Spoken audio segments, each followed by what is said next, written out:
All right, y'all. What's going on? It's Combo Breaker 99 back with another video. All right, y'all. Shout out to one of my listeners named Yaquez. I believe that's how you pronounce his name. He was in the live stream the other day, and he asked if I could talk about like a potential fight between Larissa Pacheco and Rocky Pennington, which I can kind of give my take on. But number one, I don't think that's happening right now because Pacheco's not in the UFC. And number two, Rocky Pennington had to undergo neck surgery, so I don't think that's happening for a while, even if Larissa Pacheco got signed to the UFC. But I wanted to kind of talk a little bit more about Larissa Pacheco leaving the PFL. I was just reading through the article because I saw it happen like a few weeks ago. I just didn't really like read into it because I've been kind of busy. But just reading her interview here, I see it was a little deeper than that. She said that the PFL just let her go and they didn't want to give her the fight that was offered to her at the time. And one of the reasons that they let her go, she said, was partly to blame on Chris Cyborg, which I might have to, really read into this and kind of get my take on. But yeah, just pulling up the interview here. So Pacheco had this to say. She said, they reached out to me about a month ago saying they were going to send me a date, possibly against Julia Budd. So we waited and waited. Then they said they were no longer interested in that fight. They were going to keep the division going and they were releasing Pacheco. All right. She said the reason they gave her was there were no other fighters left, which I could kind of believe. She said it was just her, Sarah Collins, and Chris Cyborg. And she was supposed to fight Julia Budd one more time while Chris Cyborg fought Sarah Collins. And if they both won their fights, they would make that rematch, right? That was supposed to be the ideal fight for Pacheco. But according to Pacheco, she said the PFL said Chris Cyborg told them that if her last fight was against Pacheco, she'd retire early and that she had no interest in fighting her again. So she said, all right, that's what happened. They released me, even though I still had 2 fights left on my contract. She said, I didn't waste no time trying to sue him for the 2 fights.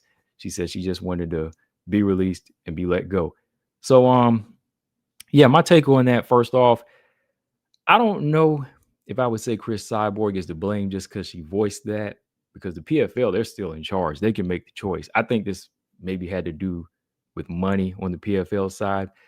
I think maybe they've been giving out more money than they could afford. They've been giving out a lot of money to fighters like, Dakota, even Kayla in the past, of course, because, Dakota and Kayla, I believe they're like the highest paid women in WMMA, so that could have been part of it. Then they've been giving out a lot of money to guys like Francis Ngannou and now Chris Cyborg. So with that being said, maybe they felt like if we kept Larissa Pacheco around, she would cost too much. Because I mean, when you really look at their roster, who do they have left? I mean, even when Bellator was still active, their featherweight division was dying. I mean, it went from top 10 to top 15 to like a top 6 or a top 7. Their roster was just dying. I mean, Pacheco said it herself, like, there are no other fighters left. Just Sarah Collins, Chris, and Pacheco, really, right? There's really no other fighters you can name. Like, I don't know if any of the other PFL girls are still around. So I don't really think it just had something to do with Chris Cyborg. Maybe they felt like they could use that as an excuse and put it more on her than them. But I think it was just the PFL's, choice of, getting rid of her because maybe they don't have the money. It was like, all right, she's gonna want more money for this Chris Cyborg rematch, but we don't have it. We don't want to give it. So let's just get rid of her, right? Let's just let her break off mutually and let that be it, right? So they're kind of lucky that she's not suing, But yeah, that's just my take on that because I'm sure Chris Cyborg probably wouldn't want the fight because number one, the first fight was rough. It was a rough fight, but I don't think that's the reason why Chris Cyborg would not want that fight. I think it's more because she's probably trying to shoot for something else. She wants like a bigger farewell fight. But the question is, against who? You're in the PFL. There's no other girls there, right? So really, there is no other big fight for her. I mean, Sarah Collins is a good fighter. I like her. I'm a fan of her, but really, that's not like classic matchmaking there. She's young, hungry, and undefeated. But in all reality, Sarah Collins is unproven. So that's a good title defense for Cyborg right now. But other than that, like if she was to do a farewell fight against who? Who else is there? I mean, in all honesty, as a hardcore fan, I would rather see her end the career with a rematch against Pacheco rather than, just some other fighter they just grabbed out the woodworks. I mean, the Sarah Collins fight should be good, but even that's not a good farewell fight. You kind of want to end your career with a good, solid match, like if Kayla was still around or if Amanda was somewhat a free agent. You got to have like a big name behind you. But other than that, I don't really see any other name there that Chris Cyborg could be holding out for. So I don't really think it's her fault on that. I can't really say, oh, that little ultimatum she gave is enough for the PFL to just throw away Pacheco, especially when Pacheco she been bringing in the knockouts for them. She's the one kind of been putting them on the map with some highlight reel knockouts. I mean, they made her knock out Kolesnik like 3 or 4 times, and knock some other girls out. And she's been there for like what, 14, 15 fights. So I kind of think that was wrong or kind of dirty that they just got rid of her like that. Or, they said they would get rid of her based off of what another fighter said. That's kind of, I think it's just a little dirty, so yeah, good on Pacheco's part that she's just ready to move on and she don't want to waste her energy. But she could have slapped the lawsuit on, she could have slapped that lawsuit on him. But really, I don't think it's Chris Cyborg's fault at all. There, I really wouldn't go off of what a fighter says. I mean, Chris been through it herself, right? So I'm sure she's not trying to put another fighter through that. She kind of went through that a little while back with Amanda, right? She wanted the Amanda Nunes rematch. Dana didn't give it to her, and they cut her. Remember, they let her go. So I'm hoping that Chris Cyborg wasn't really responsible like that. But this is something else she had to say, though. She said, look, I think that it's her choice to not want to fight her, Pacheco said, but there are several IG accounts and pages tied to Chris Cyborg that keep saying I'm crying on the internet and I'm complaining. She said, it's not crying. I know I'm capable of beating her, What I wanted was a chance to prove it. I took her to 5 rounds. I think it's my right.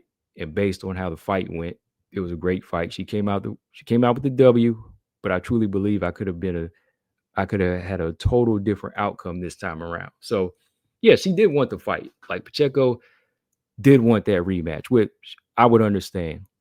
But if they didn't make it, they could have went another direction with her and just said, all right, you know what? Chris doesn't want to fight you, but we can bring 155 back for you. I mean, Chris is the featherweight champion, so she could have went to lightweight again and maybe fought somebody else just to fight out her 2 fights and then maybe move on from there. So that's just the kind of angle I'm looking at it for the PFL side, to not do your fighter totally dirty, right? Even if you didn't give her that rematch, you could still keep her around for just 2 more fights, right? But there's always something better, and she looks like she's trying to reach out to the UFC. She kind of made a call out to Dana White and said that, she wants to come back home, which I understand.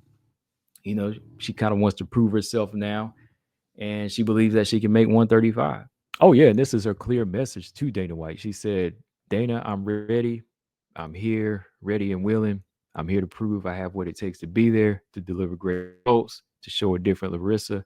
I was just a kid when I joined the UFC. I'm mature now. I'm structured.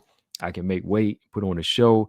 I'm ready to fight outside events too if I have to prove to you, to prove to you and Dana and Mick, the ones running things, that I'm here. She said that my partnership with Amanda only shows my strength as an athlete. Because as y'all know, she's also training with Amanda Nunes, I guess, leading up to this Kayla fight. So she's showing that, hey, she's good to go. She said, and I'm here, just call me. I'm ready to step in. But if I have to prove myself, I'm ready for that too. She said that's her life goal right now, is to, jump back into the UFC and fight for that UFC belt. So hey, all credit to her. This is what she said about the bantamweight situation. She said, I was 19 years old then when I first got into the UFC. I didn't even have 10% of the resources I have now in terms of weight cutting, fight quality, everything. I was just a kid, and they threw me in against 2 champions, Jessica Andrade and Jermaine Duraname. I was at the height of my innocence in the sport, just getting started. It's been 12 years since my last UFC fight. Look what I've built since then. She said, I know I'll probably need to take a few fights outside and clean up my record, but I'll do whatever it takes to show that I belong to the UFC, or belong in the UFC, to show I can deliver results, make the division exciting, and put on great fights. I'm not embarrassed or afraid to take a few steps back, but if it helps me move forward and earn another shot in the UFC to show what I can really do, she said she'll do it. All right. And I agree with her on that. Like, I respect her for wanting to actually be humble and take a few steps back.